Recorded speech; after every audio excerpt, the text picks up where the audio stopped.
Hi, I'm Lutz, Director of Horticulture at Heritage Museums and Gardens. And I'm Allie Mulrow, Manager of Visitor Experience at Heritage Museums and Gardens, located in historic Sandwich on Cape Cod. One of the things that makes Heritage so unique is our renowned collection of rhododendrons brought here by Charles Owen Dexter, which you're going to be learning a little bit about today. Hi there, we're going to be talking about propagating today. So Les, for those of us who are home gardeners, could you explain to me what is propagating? Sure. Propagating is the science of reproducing plants.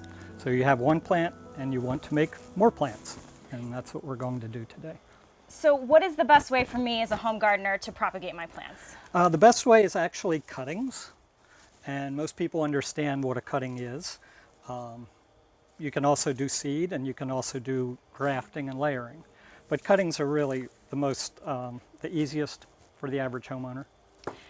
And what kind of materials should I buy to be prepared to do some propagating at home? Well, ideally, you should have something such as this tray.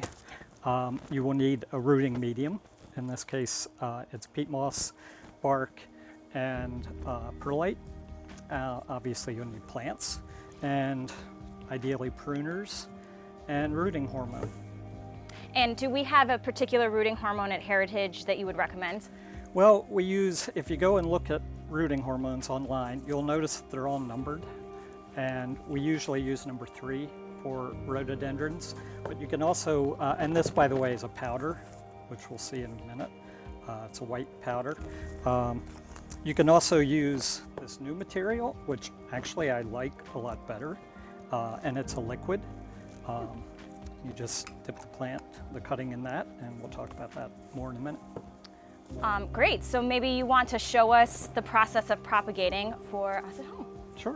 So we're obviously working on rhododendrons here. You want to start off with, obviously I have some rhododendron here. You take the latest growth shoot, and you would do this in New England probably July and August. You can also do it again in October, November. But July and August I find is actually the best time of the year. Okay. You want a cutting that's 4 to 5 inches long. Remove a couple of the lower leaves. You want to end up with 4 or 5 leaves like that. Then you take the leaves and bundle them up, and take a pair of pruners and cut them back, and you end up with something that looks like that. Now, why do I want to cut the leaves down so much? Well, if you think about it, this plant doesn't have roots anymore. It's just a small cutting with a lot of leaf area, and that leaf area is transpiring moisture all the time, and the more leaf area, then the more transpiration, and hence the easier it is for the plant to die. And you want to keep it alive, but you want enough surface area to still be able to generate the energy it needs to produce roots. So you reduce the surface area basically. That makes sense. And then you want to take and using a utility knife, just scar 2 sides of the cutting like that. And you'll notice I cut the bottom at a 45-degree angle. And then depending whether you're using the rooting powder, which looks like a white talcum powder type material, just do that, dip it in the powder, and then stick it in the medium. If you want to do the same thing, you can do that quickly with the liquid. And let's see. It's a professional.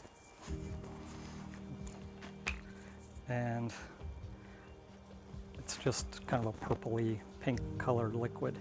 And you stick that in there, and that's it.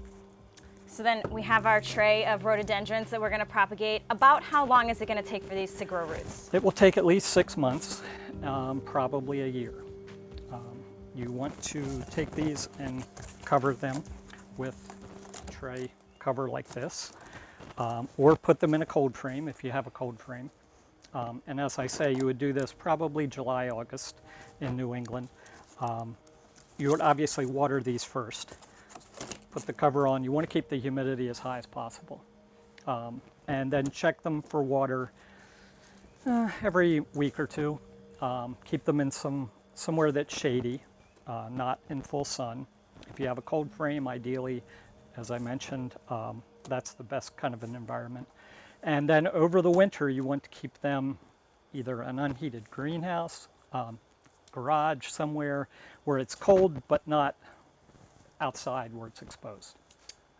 Awesome. So I'm creating like my own little mini greenhouse. I want to control the temperature so that they can grow really well. And then when can I plant them outside? Probably about this time next year. So Okay. whenever you start them, if it's July, August, then you would probably be able to plant them next July, August. And then I get really awesome blooms like Heritage has? Probably 3 to 4 years. Okay. So this process takes a little bit of time, but faster to do a cutting than these other, like grafting or seeds, like you were saying before. Yeah, grafting it's about the same amount of time, Okay. but the technique is a little bit more difficult for the average homeowner. Seedlings, if you do seeds, it takes about a year to germinate, and it takes 5 to 10 years before you'll have flower. And you're not guaranteed to have the same plant that you started with. So when I take a cutting of scintillation, I know I'm going to have scintillation. If I take seeds from scintillation, you won't have scintillation. Pollinated from something else. That Exactly. makes sense. Well, I hope this answered some of your questions about propagating, and you can try this at home. Thank you for joining us today. Thanks for joining Les and I today to learn a little bit more about our rhododendron collection at Heritage Museums and Gardens. To learn a little bit more, please follow us on Facebook or check out our website at heritagemuseums.org. Happy gardening.